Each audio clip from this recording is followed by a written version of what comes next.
What if I told you the Cleveland Browns quarterback drama isn't really about football? Not about who throws the tighter spiral, who studies longer hours, or who leads the locker room. Because behind every benching, every press conference, and every so-called coaching decision, there might be something else, entirely, something that has nothing to do with playbooks, and everything to do with power. For months, Browns fans have been asking the same question. Why hasn't Shedeur Sanders, one of the most hyped rookies in football, gotten his shot? Why is Dillon Gabriel, a quarterback with inconsistent performances, still being handed the reins week after week? And what role does head coach Kevin Stefanski actually play in all this?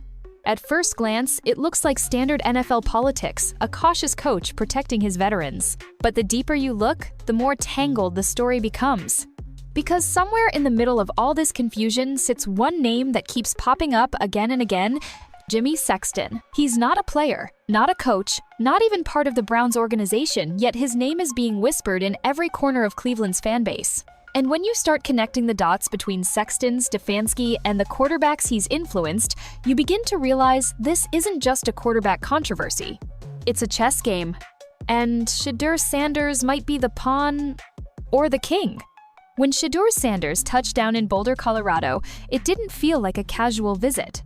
It felt like déjà vu, the kind that makes you stop and wonder if life just came full circle or if someone's trying to send a message. He was smiling, laughing with fans, even joking around with his dad, Coach Prime, like it was 2023 all over again. Cameras loved it. The internet loved it, but inside Cleveland, nobody was laughing because Shedeur wasn't supposed to be there. Not that week. Not when the Browns were gearing up for one of their biggest games of the season against the New York Jets. Before going further, if you're enjoying this video, don't forget to smash that subscribe button. It really helps us keep bringing you the content you love. Reports had already said he'd stay in Cleveland to prep with the team focused, locked in, ready for a possible debut. So when fans saw him hundreds of miles away, dressed in Colorado gear, walking the same turf that built his legend, the questions came fast. Was this just a quick reset, a chance to breathe before his NFL breakthrough? Or was it something deeper, a quiet act of defiance against a system that kept holding him back? Inside the Browns facility, whispers began to spread.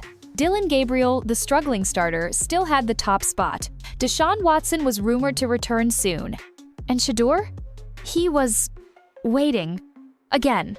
But that trip to Boulder changed everything, because once you realize where he went and why he went, the story starts to look less like a coincidence and more like a signal, a warning shot before the storm.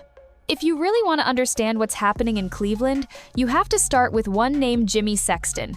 Now, if you follow college football or the NFL, you've heard it before. He's that guy. The super agent whose client list reads like a Hall of Fame program: Nick Saban, Kirby Smart, Lane Kiffin, Dan Lanning, and yes, Kevin Stefanski.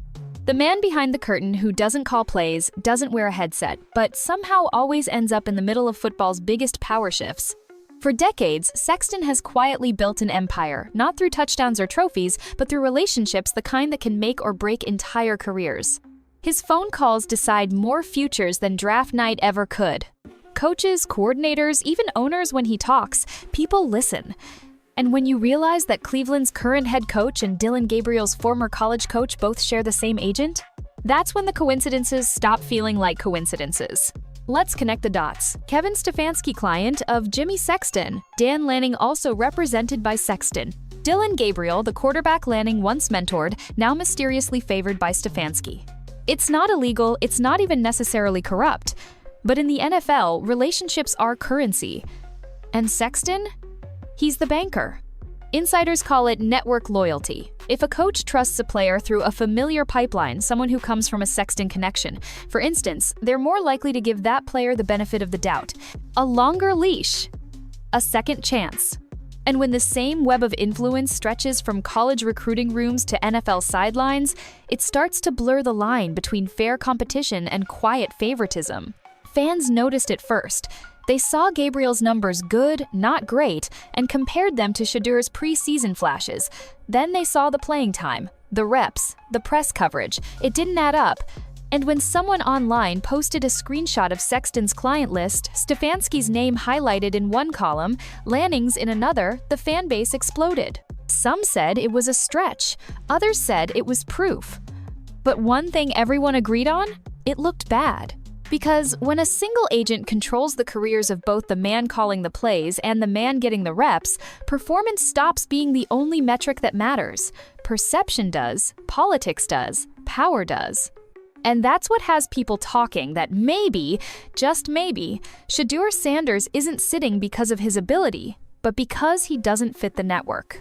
Of course, nobody in Cleveland will say that out loud. The team's spokespeople deflect, Stefanski shrugs it off, and Sexton himself, true to form, says nothing at all. But silence is its own statement. And in this case, it speaks volumes. Because the deeper you dig into Sexton's history, the names, the timing, the overlapping careers, the clearer it becomes that Cleveland's quarterback controversy might just be one chapter in a much bigger story. And the next part of that story? It's already playing out not inside locker rooms, but online, where whispers are about to turn into wildfire. At first, it was nothing more than a whisper, a few Reddit posts, a couple of tweets, and a YouTube comment buried under highlights from the Browns' latest loss. Fans venting. Nothing new. But within days, that whisper turned into a roar that nobody, not the team, not the media, not even Shedeur himself, could ignore. It started with screenshots. A list of Jimmy Sexton's clients' names circled, arrows drawn, Stefanski here, Dan Lanning there, and right below them, Dillon Gabriel's college highlights. Someone connected the dots, posted it with the caption, "You really think this is about football?" That post went viral overnight. Thousands of retweets, hundreds of TikToks, dozens of podcasts dissecting every angle. The theory, or as fans started calling it, the Sexton pipeline, wasn't just about favoritism, it was about control. About how one man's influence might quietly decide who plays, who sits, and who never gets the chance they've earned. And for a franchise already drowning in controversy, it was like throwing gasoline on an open flame.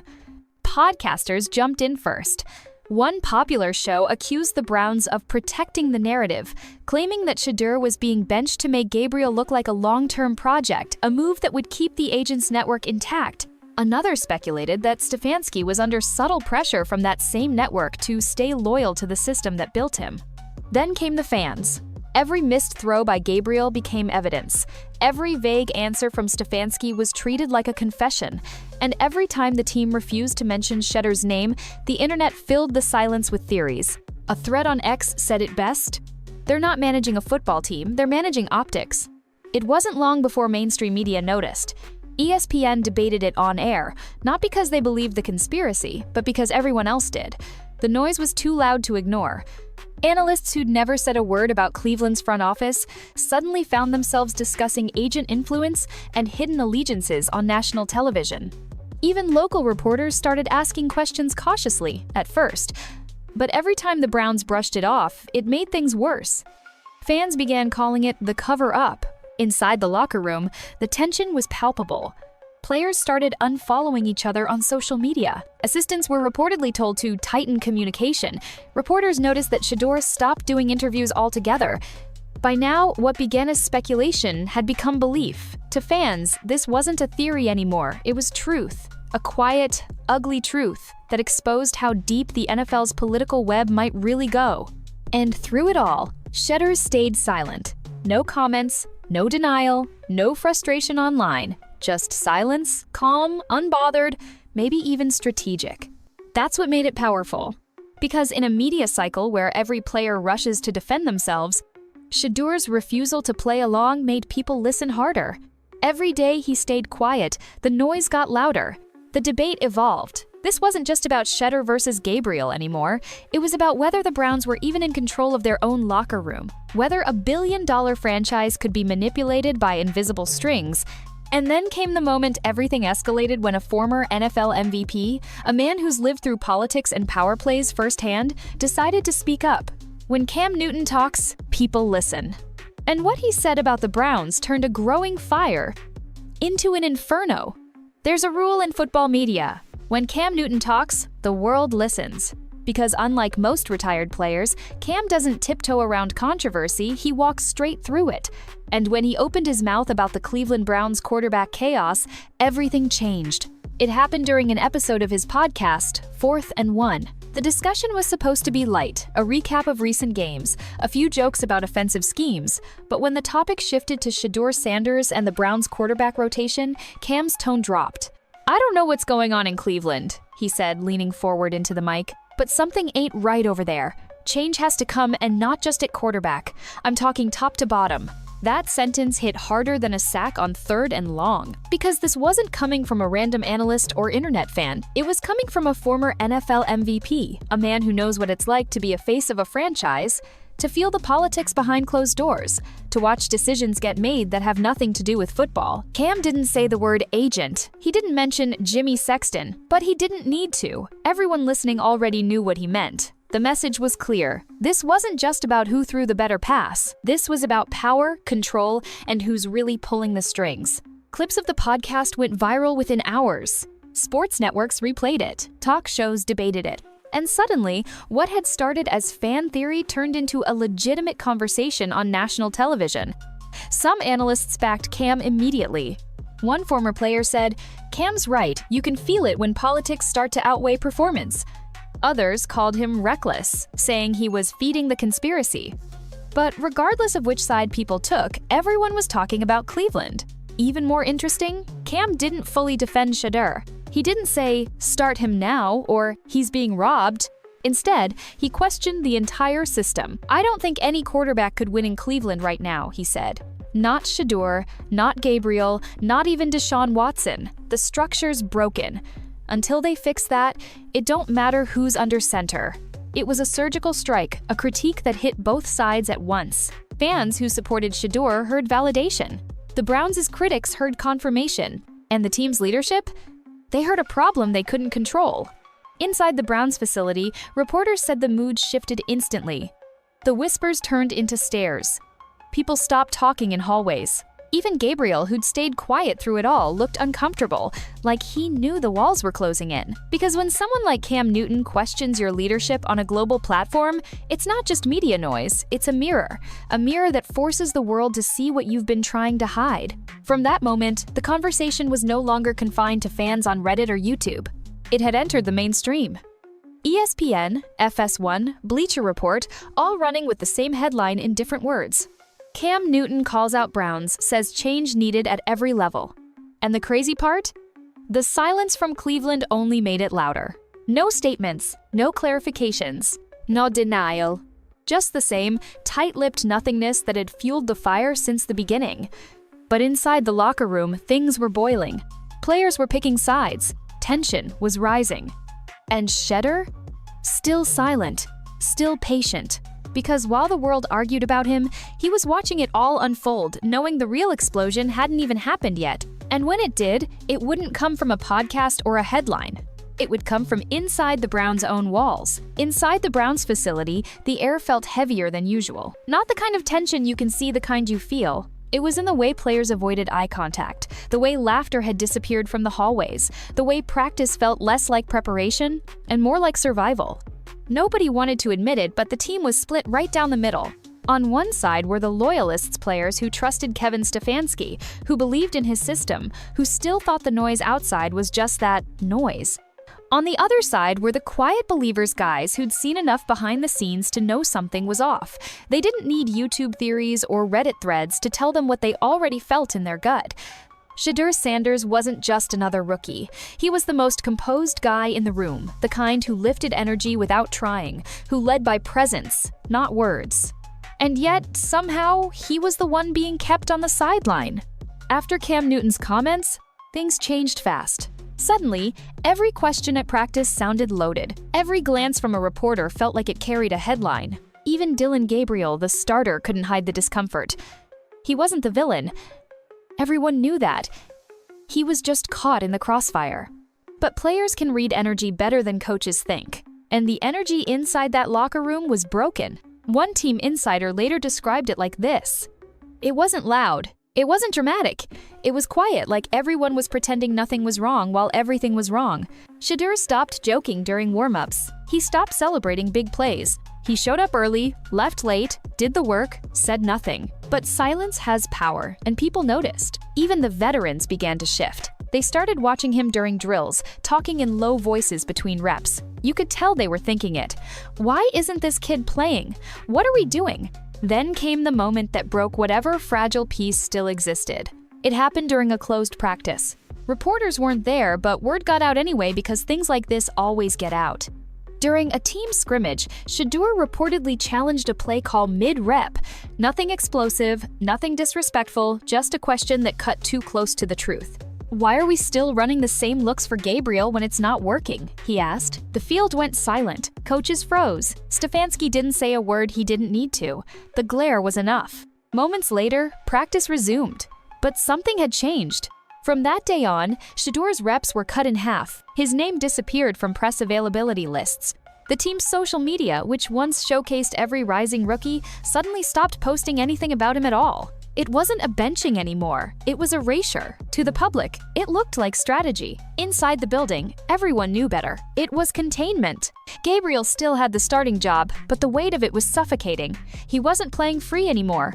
He was playing scared of failing, scared of proving the critics right, scared of being the face of a system that everyone was starting to hate. Meanwhile, Stefanski doubled down. Team meetings grew colder. Reporters' questions grew sharper. Every time he was asked about Shedeur, he'd give the same recycled answer. "We're confident in our quarterback room." But that line had lost its meaning weeks ago. The truth? Nobody was confident anymore, not the players, not the fans, not even the coaches. And when confidence disappears, something worse takes its place: doubt. It started in whispers, running backs talking in corners, receivers lingering after meetings, but it grew louder every day. The trust that holds a team together was cracking, and everyone knew it was only a matter of time before that crack became a break. Because in football, chaos doesn't always explode right away. It builds quietly, like pressure behind glass, until one hit shatters everything. And that hit? It came on Sunday, the day Cleveland's illusion of control finally fell apart in front of the entire world. It started like any other Sunday in Cleveland: gray skies, packed stands, and hope hanging by a thread. The Browns were desperate for a win. The fans were desperate for answers. And deep inside that locker room, every player knew this game against the Jets wasn't just another matchup. It was Judgment Day. From the opening snap, something felt off. The offense looked flat, hesitant, predictable, almost afraid to take chances. Every play call felt recycled, every route stale. Dillon Gabriel jogged onto the field to polite applause, but the energy in the stadium wasn't excitement. It was anxiety. By the second drive, that anxiety turned to frustration. A missed throw, a fumbled exchange, a drive that stalled before midfield. And then came the moment, the one that would replay across every highlight reel, every sports show, every fan discussion for weeks. Midway through the second quarter, Gabriel dropped back on a perfectly set-up play. The pocket was clean. The receiver broke free down the seam, wide open, untouched. It was a gift of a throw, the kind every quarterback dreams about. He missed it by 5 yards. The stadium groaned in unison.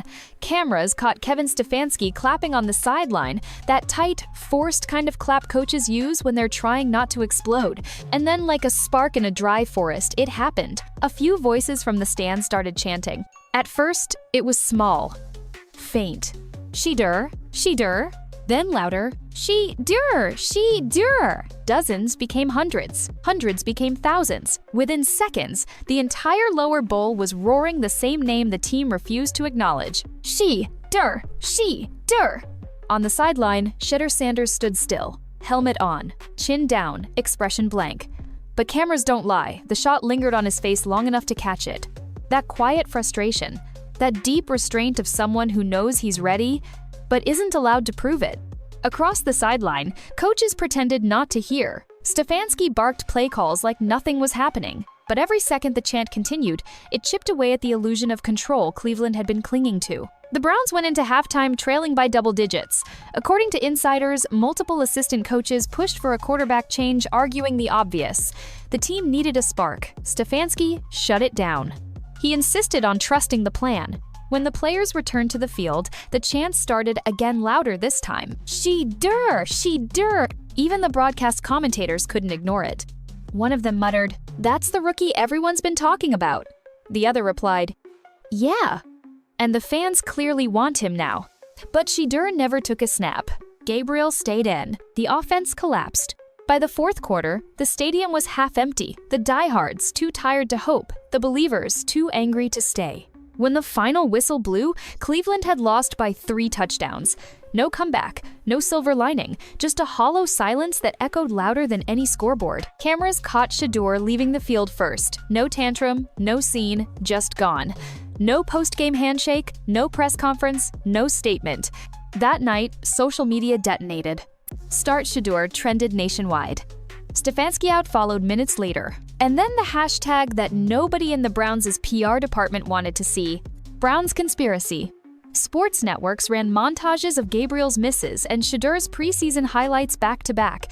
Analysts who had ignored the agent theory a week earlier were suddenly dissecting it on national television. The phrase "Sexton pipeline" hit ESPN's lower ticker for the first time.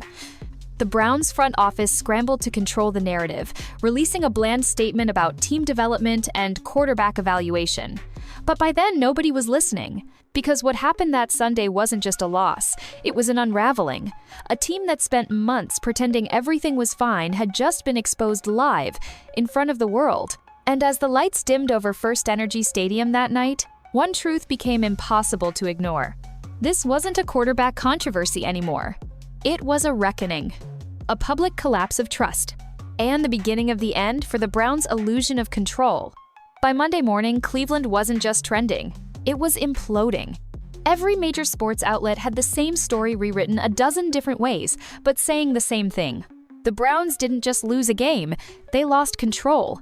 Inside the team facility, it was chaos disguised as professionalism. Coaches were being pulled into closed-door meetings that lasted for hours. PR staffers were rewriting statements on the fly, trying to calm a storm that had already swallowed them whole. Even the players usually careful to stay silent began leaking frustration through anonymous sources. One insider's quote hit the internet before lunchtime. "You can't keep a locker room together when the guys know politics decide the lineup." That single sentence summed up everything. The story wasn't about stats anymore. It wasn't about quarterback mechanics or play-calling philosophies. It was about trust. The Browns had lost it with their fans, with their players, and maybe even with themselves. Former players piled on next. Talk shows became open forums for frustration. Analysts who once praised Stefanski's discipline now called his leadership paralysis. Some even went further, drawing connections between Jimmy Sexton's client network and the Browns' quarterback carousel. And then came the fans, relentless, organized, and angry. Social media was flooded with timelines, screenshots, and charted graphs showing every suspicious move. Gabriel's sudden promotion. Shedeur's disappearing reps. The moment media access to him stopped, all coinciding with the public exposure of Sexton's network. It didn't look like a coincidence anymore. It looked like proof. The front office tried to stay quiet, hoping the outrage would fade. But the silence, the same strategy that once made them look composed, now made them look guilty. Meanwhile, Shedeur Sanders said nothing. Not a tweet, not a post, not a single interview. Just silence. And somehow, that silence was louder than every rumor combined. It gave him power, real, undeniable power. Because when everyone else was shouting, panicking, and defending themselves, Shedeur was calm, controlled. He didn't need to argue. He didn't need to explain. He let the chaos speak for itself. Fans began to rally behind him. Every time the team avoided his name, it only made him more magnetic. Every time the Browns stumbled, his reputation grew. Commentators called it the Sanders effect, a strange kind of reverse momentum where doing nothing made you unstoppable. His college highlights flooded timelines again, spliced with clips of the Browns collapsing without him. Podcasts debated how his silence felt calculated, like a masterclass in image control. But inside the Browns building, that same silence terrified people. When a player stops speaking publicly, he stops being controllable. You can't twist his words, can't spin his intent, can't manage the narrative. And that's exactly what Cleveland's leadership was losing control of their narrative. At one point, the team's communications director reportedly begged Stefanski to make a statement, anything to calm the noise. But Stefanski refused. He believed that speaking now would make them look weak. He didn't realize that silence, at this point, wasn't strength anymore. It was surrender. The Browns were now fighting a war on two fronts, the media and themselves. Inside team meetings, players sat in stony silence. Coaches avoided eye contact. Every decision was second-guessed. Every play call felt political. And somewhere in the middle of it all, Shedeur Sanders just kept showing up quiet, disciplined, focused. He didn't need to win games to win the narrative. He already had, because the longer he stayed silent, the more people filled in the blanks for him. Some said he was being silenced by the team. Others said he was biding his time, waiting for the perfect moment to strike. Either way, the effect was the same. Shedeur Sanders had become bigger than the Browns. A symbol not just of a benched rookie, but of what happens when truth and politics collide in plain sight. And the Browns? They were unraveling faster than they could patch the holes. The team that once claimed accountability as its culture was now defined by one thing: denial. And that denial would only last until the next leak, the next headline, the next bombshell that pushed this story from scandal to full-scale collapse. In today's NFL, silence is rare. Players post every thought, defend every rumor, and fight every headline before it can take shape. But Shedeur Sanders did the opposite. He said nothing, and that decision, intentional or not, changed everything. At first, the media read it as weakness. They called him detached, uninterested, immature. They said a true leader would speak up or take control of the locker room. But as Cleveland kept stumbling, something flipped. The longer Shedeur stayed silent, the stronger he looked. Because while the Browns were spiraling into press conferences, PR statements, and nervous explanations, Shedeur was untouchable.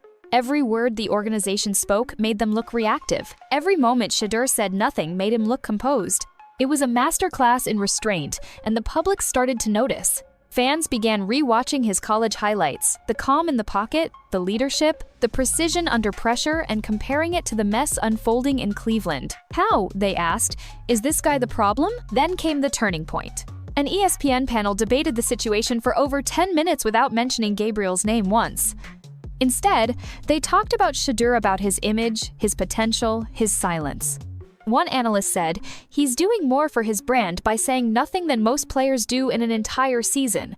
And he was right. While Cleveland's front office scrambled to rewrite statements, Shedeur's name climbed into the top 10 for rookie jersey sales, even though he hadn't played a single down since the controversy erupted. His Twitch streams pulled record numbers. Fan pages started posting free Shedeur graphics with cinematic edits of his old highlights. He had become something rare in sports, a mystery. And mystery sells.